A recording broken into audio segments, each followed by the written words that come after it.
So we'll talk about the food on the ISS now in a minute, but let's talk about a little bit of the history of space food first, because this is really interesting, and in order to appreciate what they're eating today, you have to really see where it came from and how it's evolved over the last 50 years. It's evolved quite a bit. So when we started out talking Mercury and Gemini, the very early U.S. missions, it was cubes and tubes. Wow. And this is what most people think about when they think about space food, is that they think we're still in the cubes and the tubes era. So they would squeeze out a paste of, this is bananas?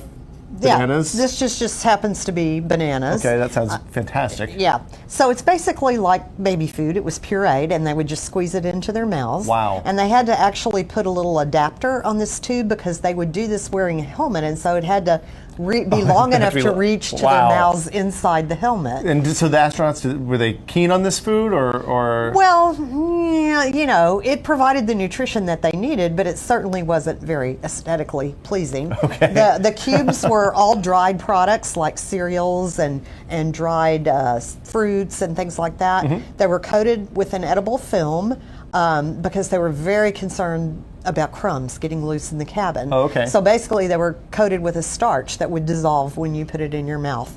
And so the cubes, they just cut them open, popped them in the mouth. So it did provide the nutrition they needed, but So how many of these cubes and how much of a tube would they have to eat to get a day's, the food that they needed to survive? A lot. Okay. But you have to remember those early missions were very short. Some of them were even less than a day. So, so they were looking for snacks, not meals. Yeah. Then we went into the Apollo era, and we added more of the freeze-dried, and we actually packaged it in what we call the spoon bowl so that they could actually use a utensil for the first time. Oh, okay. So they rehydrated this product, opened up the spoon bowl package, and were able to use the spoon to eat. So at least the act of eating is more normal. More normal. And then as we went into between Apollo and Shuttle, we had our first space station, which was Skylab. Skylab. Yeah. And actually Skylab was the most sophisticated food system that NASA's ever flown. Even more than today? Yes, because it included some frozen food. Oh, wow. Which is the one and only time we've had freezers dedicated to food on orbit. And so they had a rather elaborate dining tray for Skylab because it also served as the oven. These front three wells were controlled by the switches on the front. Oh, so they had a heating element in there. And so they had a heating element embedded in here to heat their frozen food items. So they took stuff out of the freezer, put it in the tray, flipped it on, came back an hour or so later, and had a piping hot meal. And they were ready to eat, yes. Wow, that's fascinating. So as we went into the shuttle era, unfortunately, we went back to an all-shelf stable food system. And when you say shelf stable, you mean that it doesn't have to be refrigerated? No refrigerators, no freezers. Okay. Everything has to last a long time at ambient. I don't know about you guys, but if you've ever been on a plane, plane food has fridges and microwaves, so we can have supposedly good food on a plane. But who's been on a plane with good food? Raise your hand. No one's raising their hand. Okay, so plane food sucks. Space food is clearly even worse. How are we going to get good food if we want to explore the planets? How do we get good food on the moon? How do we get good food on Mars? Okay, so we can't bring it in on a rocket because it costs $10,000 per pound to ship food on a rocket. Let's just take the US and let's take a cow, for an example. The average weight of a mature beef cow, such as an Angus cow, so if you want to have some whoppers, it's about 1,210 pounds. Well, the average weight of an adult dairy cow, such as the Holstein, is around 1,500 pounds. Obviously, it's going to vary by breed, but let's just do some quick math. Let's take 1,210 pounds, multiply that by $10,000.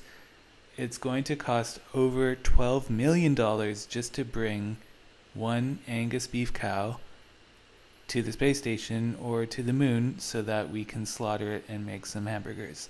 That's just, it doesn't make any sense. We also can't build a farm on Moon or Mars because we don't really have a way to set the atmosphere for the animals. So really, until we find a way to terraform a planet, we just can't bring cows. It's just not possible. So how are we going to actually create better meat? as we increase our space exploration, because plain food sucks, space food sucks. What do we do?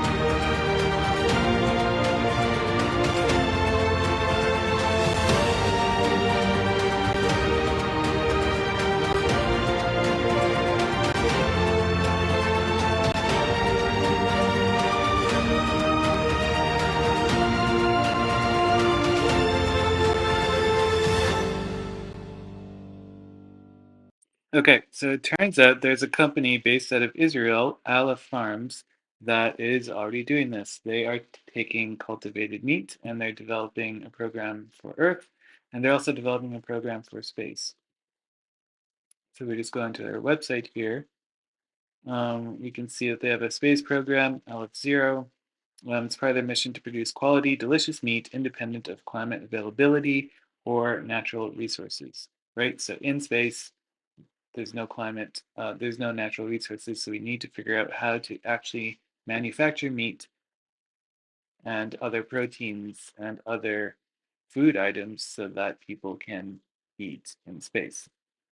Right, so they're developing technology that copes with fast changing temperatures, limited access to natural resources, zero gravity conditions, and with closed loop systems with zero waste and zero emissions.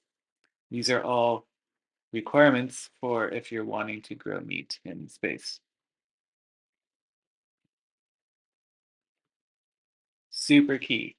Our efforts in space benefit us here at home.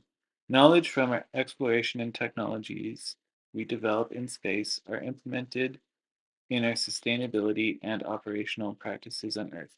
This means that cultivated meat is going to become a product that we use both in space exploration, but we're also going to use it to completely disrupt the current industrial agriculture system here on Earth. They have space advisory done by a lot of people at NASA. For those of you who didn't know, the Rika mission is what is sponsoring Aleph Farms.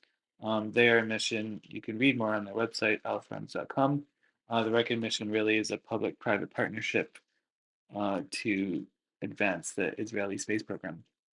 So they're doing a lot of cool things. And as we can see, just from looking at their business model here on the website, we're going to have some really incredible technology coming both for advancing our space programs around the world and also really to disrupt the Earth-based food systems that we currently rely on. And that's just so profound. 3, 2, 1. 50 years ago, after Yuri Gagarin was the first human in space, the world gasped as Neil Armstrong became the first to set foot on the moon. 50 years later, in another giant leap for mankind, Aleph Farms has become the first to produce slaughter-free meat in space. This is a milestone that demonstrates our capability of producing slaughter-free meat anywhere, in the harshest conditions, with no dependency on either land or availability of water resources. Our mission into space comes at a critical time as we are heading towards a food security crisis. That's why finding ways of producing food with limited resources is crucial. At Aleph Farms, we are advancing the production of nutritious, cultivated meat that won't cost the earth, allowing anyone, anytime, anywhere to have access to high-quality, safe, and nutritious meat for an active, healthy life. 50 years ago, no one imagined humans would leave a footprint on the moon. Today, we're challenging the notion that meat can be produced everywhere, leaving a minimal environmental footprint. Aleph Farms, working towards stable food security for our planet.